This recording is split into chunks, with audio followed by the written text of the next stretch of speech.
Namaskar. Today I am going to tell you a very interesting news. A very old manuscript has been found at Morgaon in the Madhe district of Maharashtra. The name of this Sanskrit manuscript is Parashar Puran. This manuscript, found in a very tattered condition, contains philosophical discussions as well as a very engaging tale. To make it possible for readers like you and me to understand its contents, Vaman Malhar Joshi has translated it into Marathi. This Marathi translation is called Ashram Harini, the topic of our today's discussion. I welcome you all with great enthusiasm to the 21st episode of Granth Yatra. Whatever I told you until now is not a real news, but the first chapter of the novel Ashram Harini. This novel was published in 1916. Its writer V.M. Joshi is well known as a writer, critic, philosophical thinker and journalist. In 1908, as the editor of the magazine Vishwavruta, he wrote a column titled The Radiance of the Vedic Way of Life. The then British government in India accused him of sedition and sentenced him to 3 years of rigorous imprisonment. After his release from the prison, he worked in the editorial section of the dailies Kesari and Maratha and later became the deputy editor of the English daily Message.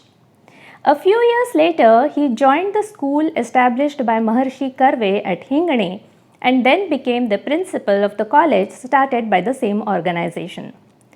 Apart from Ashram Harini, V.M. Joshi wrote 3 more novels titled Nalini, Sushilecha Dev and Indu Kale Sarla Bhole. In addition, he wrote extensively on philosophy. Through all his writings, his deep thinking on morality, relations between the individual and the society, as well as the association between faith and duty come out vividly. No wonder he is called the father of the theoretical novel in Marathi. V.M. Joshi was a contemporary of Lokmanya Tilak and Mahatma Gandhi. This was a period when the educated generation in Maharashtra was getting introduced to new philosophies such as nationalism, socialism, Marxism, and Gandhi's thoughts. They were beginning to accept the social reforms that had been propagated by thinkers in Maharashtra since the 19th century. V.M. Joshi's unique novel Ashram Harini was published on this background. He begins his novel with the announcement that this is a translation of a recently excavated manuscript, as I mentioned in the beginning. He says he has translated the Sanskrit text to the best of his capacity, though he has omitted a few verses which were either not comprehensible or which were incomplete, as a few pages of the manuscript were missing. He begins each chapter of the novel in the typical style of the Puranas with a salutation to Lord Ganesha and the introductory phrase, Sage Parashar said. The narrative begins with a scene where a few disciples of Sage Parashar ask him a question. The sage says that the same question had been posed in the past by King Hiranyagarbha to Sage Narad. To answer that question, Sage Narad had taken the king to the hermitage of Sage Dhaumya, where the learned sage had narrated the story of his life. The story progresses with a description of the life of young Dhaumya, his admission to a school of learning, its peaceful atmosphere, and the learned teachers who taught there. The writer provides lively characterization of the protagonist Dhaumya, his childhood friends, especially his best friend Gabhastigati, the chancellor of the school, senior teacher Jaratkaru, and his granddaughter Sulochana. The narrative then centers on the love triangle between Dhaumya, Gabhastigati, and Sulochana when they reach adulthood. Later, Gabhastigati renounces his love and Sulochana marries Dhaumya. However, their marital bliss is short-lived because of the machinations of the then king, who convinces Sulochana and other residents of the hermitage that Dhaumya is dead. Sulochana is then faced with an existential question about the future course of her life. As time passes, the old love between Sulochana and Gabhastigati resurfaces. Unable to get rid of a strong desire to lead the life of a householder, Sulochana decides to end her life and informs the Chancellor of the Hermitage of her decision.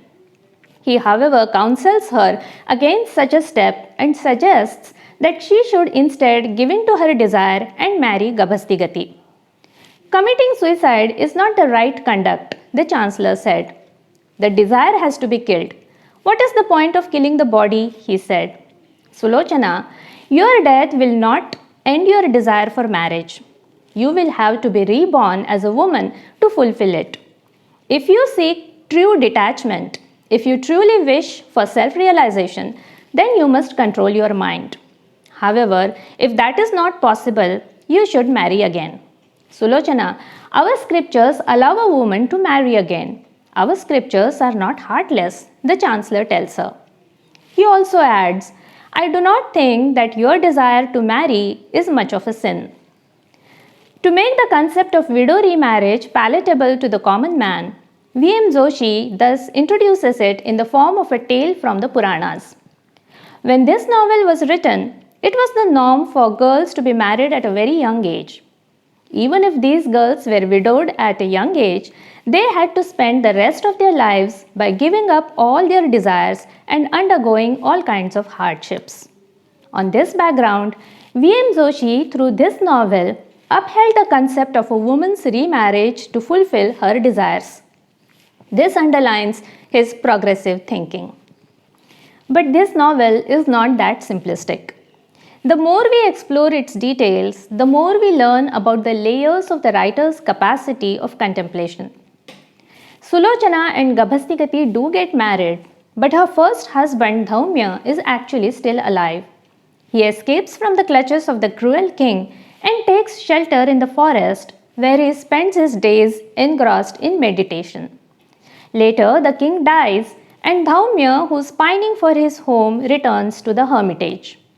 There, he learns about Sulochana's remarriage, and he also meets the children of Sulochana and Gabhastigati. He gets enraged and approaches the Chancellor, who then asks him a very pointed question. When you married Sulochana, did you marry her to give her happiness, or did you marry her for your pleasure? At a time when it was customary to believe that a husband's happiness was all that mattered, to suggest that it is a man's duty to ensure a woman's happiness, and to suggest that the sign of true love was to be ready for sacrifice for her happiness was indeed very progressive. When Dhaumya asks the Chancellor why he gave his permission to Sulochana's remarriage, the Chancellor replies, just because she was once married to you, do you think she should have not only ended her life but also destroyed her soul? He further says, if the husband cares for his wife's happiness and hopes for the emancipation of her soul, then such a kind husband should not insist that on his death his young wife should give up all association with the world at that tender age. He even adds, terms such as my home, my wife are meaningless. Did God create Sulochana for your pleasure? Doesn't her soul have an independent existence? The underlying thought revealed through this dialogue introduces the now universally accepted concepts of human freedom, which state that every person is free and that every person has fundamental rights. This thinking is revolutionary not only for the time period when this novel was written, but even today in certain societies. Although this novel is based on such a progressive structure, it does have its limitations. Dhaumya realizes his error following the counseling by the Chancellor.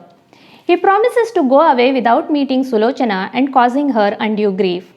However, all of a sudden the news arrives that Sulochana and Gabhastigati have died of snake bite and that their children have been orphaned. The writer seems to have been unable to carry the weight of the extraordinary and great society that he had envisaged. Critics have pointed out that the writer was not completely free from the influence of the traditionalists. But it is interesting to note that in the second edition of this novel, V.M. Joshi altered this ending to show that Sulochana, Gabhastigati and Dhaumya lived happily together thereafter. Today we have with us Professor Tushar Chandwadkar, who will tell us more about this novel. ही मराठीतील महत्त्वाचे कादंबरीकार. त्यांची आश्रम हरिणी ही एक वैशिष्ट्यपूर्ण कादंबरी. या कादंबरीमध्ये वामनरावांची कल्पकता, त्यांची वैचारिकता, त्यांची प्रागतिक आणि सामाजिक विचारसरणी अतिशय प्रभावीपणे व्यक्त झालेली आहे. धौम्य, सुलोचना, भस्तिगती यांचं त्रिकोणी प्रेमकथा एवढीच ह्या कादंबरीचा आशय नाही, तर विधवा पुनर्विवाह आणि अपवादात्मक परिस्थितीत द्विपतिकत्वही समर्थनीय ठरू शकते असं प्रतिपादन करणारी ही कादंबरी आहे. बालविवाहाचा निषेध आणि विधवा पुनर्विवाहाचा पुरस्कार 19व्या शतकापासून सुधारक समाजापुढे मांडत आलेले आहेत. तरी सुद्धा अजून विधवा पुनर्विवाहाकडे पाहण्याची समाजाची दृष्टी निकोप नव्हती. ही समाजाची परंपराप्रियता वामनरावांनी अचूकपणे हेरली आणि त्याचबरोबर पौराणिक वर्णन पद्धतीचा अतिशय चतुराईने उपयोग त्यांनी या कादंबरीमध्ये करून घेतलेला आहे. म्हणजे आश्रम हरिणीमध्ये पोथीचा आभास निर्माण केलेला आहे. सत्याभासाचा एक उत्कृष्ट नमुना म्हणून या कादंबरीकडे पाहिलं जातं. शेमा हराळे यांनी या प्रकारचं प्रतिपादन केलेलं आहे. आता सुधारक मध्ये श्रीपाल सबनीसांनी या कादंबरीबद्दल आपलं मत व्यक्त करताना म्हटले की वामन मल्हार स्वतः किती सुधारणावादी होते यावर मतभेद होऊ शकतील, पण त्यांचा कादंबरी वाङ्मयातून मात्र सुधारणावादाच्या पुरस्काराचं दरुदर्शन घडतं. आणि या कादंबरी विश्वातील तात्विक चर्चेमध्ये स्पष्टपणे जाणवतं की त्यांनी विवेकनिष्ठ भूमिका या कादंबरीमध्ये घेतलेली आहे.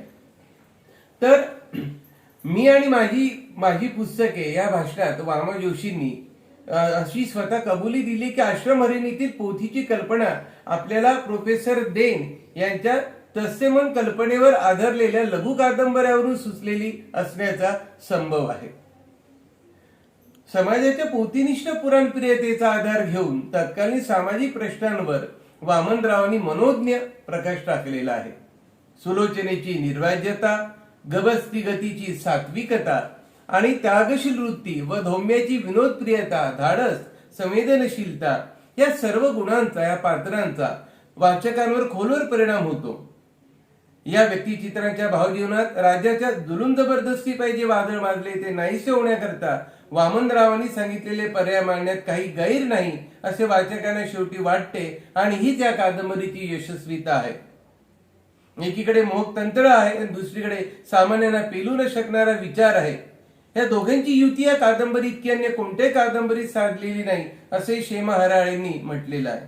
तर कलात्मकतेच्या आधाराने वामनरावांची तत्वसिद्धी या कादंबरीत प्रगटली आहे आणि तत्वसिद्धी करता लागणारी कलात्मकता साधनभूत ठरली आहे. म्हणून ही कादंबरी अतिशय महत्वाची आहे असं वाटतं. लीला गोविलकरांनी या कादंबरीचं संपादन केलेलं आहे आणि त्यांनी असं स्पष्टपणे म्हटलेलं आहे की ही कादंबरी म्हणजे मराठीमधील सुधारणावादी कादंबऱ्यांच्या परंपरेतील एक लक्षणीय कादंबरी आहे. एकूण आश्रम हरिणी ही कादंबरी म्हणजे त्या काळामध्ये वामा जोशी यांनी केलेली एक प्रयोगशीलता आहे असं म्हणावं लागेल.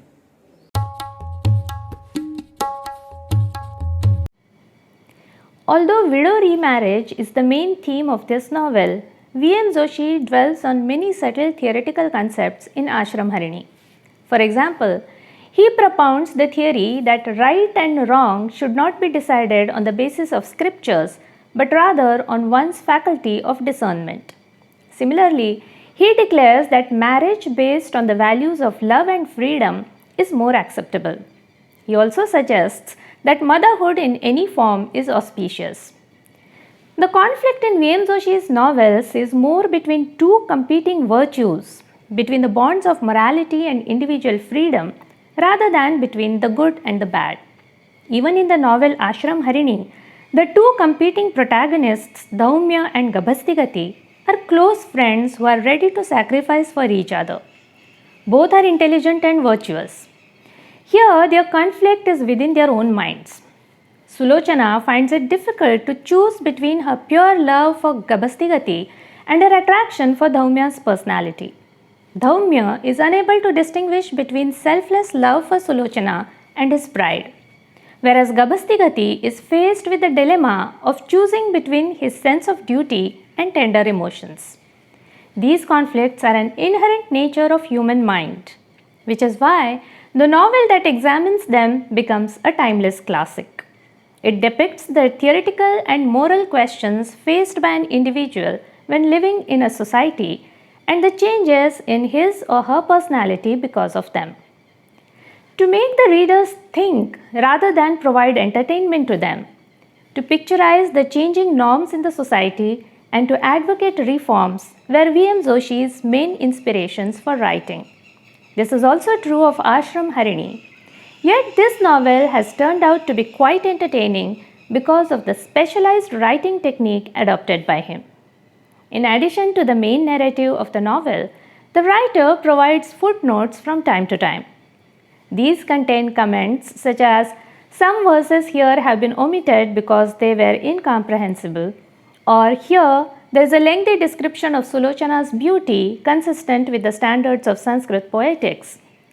The king's ancestry is mentioned here," and similar notes. These create a semblance of an old scripture being translated and provide the narrative with the background of an ancient tale. It also skillfully manipulates the prevalent social tendency to blindly follow whatever was written in the scriptures to push forth progressive thinking.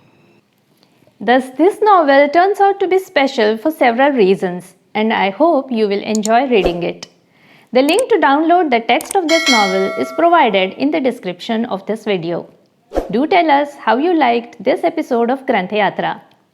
In the next episode, we will take up a form of poetry that we have not touched upon so far, and we will also get introduced to a very famous personality in Maharashtra. Until we meet again, keep reading.